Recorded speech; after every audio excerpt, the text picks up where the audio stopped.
भारत की सबसे डरावनी भूतिया कहानी। यह कहानी है एक 12 साल के बच्चे अनुज की, जो उत्तराखंड के एक छोटे से गांव में अपने माता पिता के साथ रहता था। वह अपने नाना नानी से मिलने जाता है और उसके माता पिता को अर्जेंट काम होने के कारण वे उसे वहां छोड़कर वापस शहर चले आते हैं।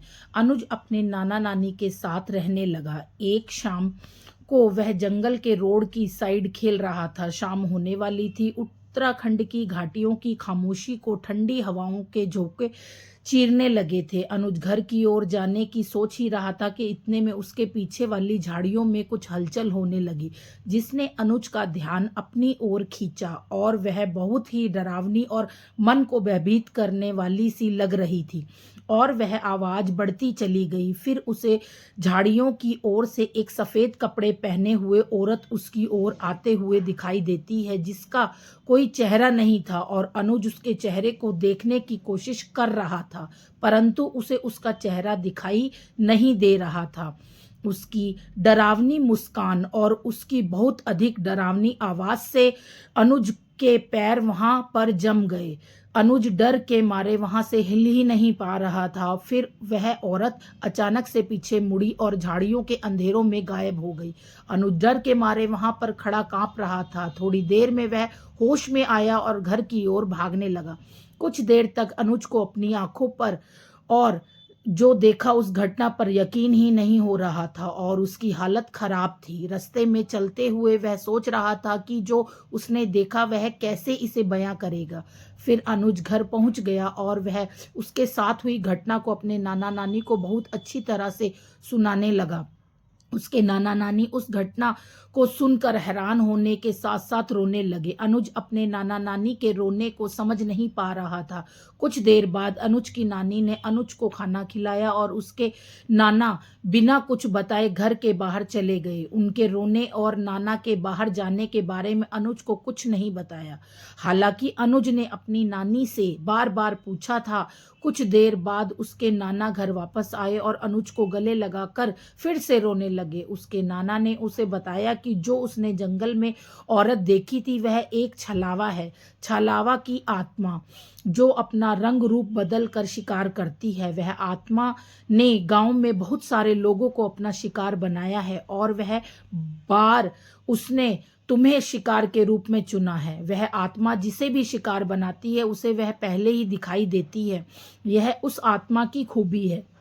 और जिसे वह शिकार के रूप में चुनती है उसे वह या तो गायब कर देती है या मार देती है। वह किसी बहाने से उस व्यक्ति को जंगल की ओर बुलाती है। फिर उस व्यक्ति के साथ क्या होता है किसी को मालूम नहीं है, और आज तक किसी को मालूम भी नहीं लगा।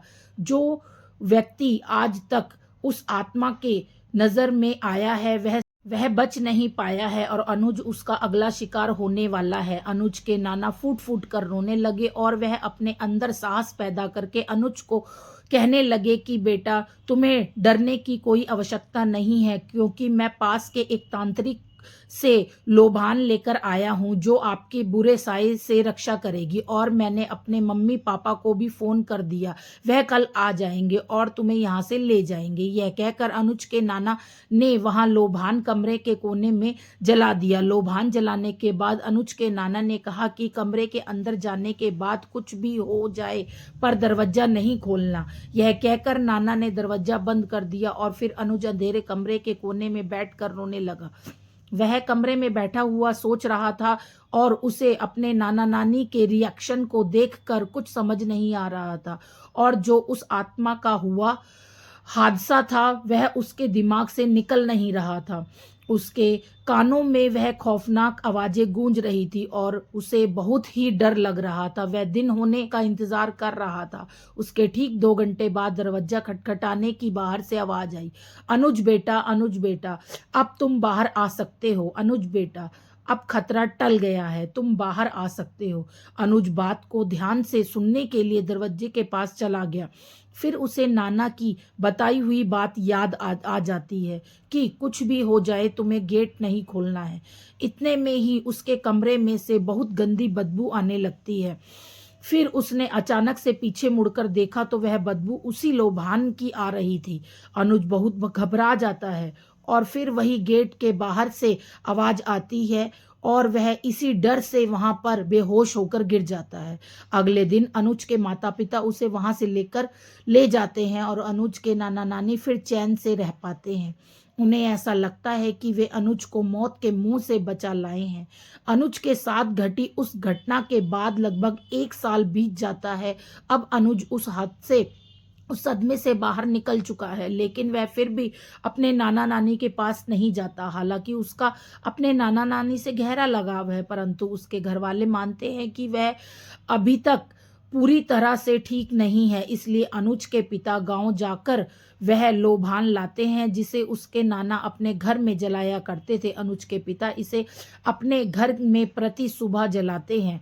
फिर एक दिन अचानक अनुज की नानी का फ़ोन आया और उसे बताया गया कि उसके नाना की तबीयत खराब है। उसने तुरंत अपने माता-पिता के साथ उनके पास जाने का निर्णय लिया, लेकिन जब वह वहाँ पहुँचा तो वह साया अभी भी उसके ऊपर छाया हुआ था। एक दिन किसी बहाने से अनुज जंगल की ओर चला गया और वहीं उस आत्मा ने उसे मार डाला। सारांश: जब हम किसी पुरानी कहानी या लोक कथा को सुनते हैं, हम सोचते हैं कि यह सिर्फ कहानी होगी, लेकिन कुछ कहानियाँ ऐसी होती हैं जो हमें यकीन दिलाती हैं कि कुछ चीज़ें ऐसी हैं जो हमारे समझ से परे हैं। अनुज की यह भारत की सबसे डरावनी कहानी हमें यह सिखाती है कि प्रकृति और उसके राज कभी भी समझ में नहीं आते। कुछ घटनाएं ऐसी होती हैं जो हमें सोचने पर मजबूर कर देती हैं कि क्या सच में कुछ ऐसी शक्तियां हैं जो हमारे बस की नहीं है। अनुज का अनुभव और उसकी मौत हमें यह सिखाती है कि कभी भी प्रकृति के साथ खिलवाड़ नहीं करना चाहिए। यह कहानी हमें यह भी बताती है कि हमारे परिवार वाले हमारे लिए कुछ भी कर सकते हैं, चाहे वो उनकी जान की भी बाजी क्यों नहीं लगानी हो। आखिर में यह यही कह सकते हैं कि यह भारत की सबसे डरावनी भूतिया कहानी आपको नहीं भूलने देगी। अगर आपको हमारे द्वारा सुनाई हुई ये कहानी अच्छी लगी हो तो प्लीज़ हमारे चैनल को सब्सक्राइब कीजिए, वीडियो को लाइक कीजिए और आप किस तरीके की कहानियाँ सुनना पसंद करते हैं एक कमेंट करके ज़रूर बताइएगा। हम आपके लिए उसी तरह की कहानियाँ ज़रूर लाएंगे।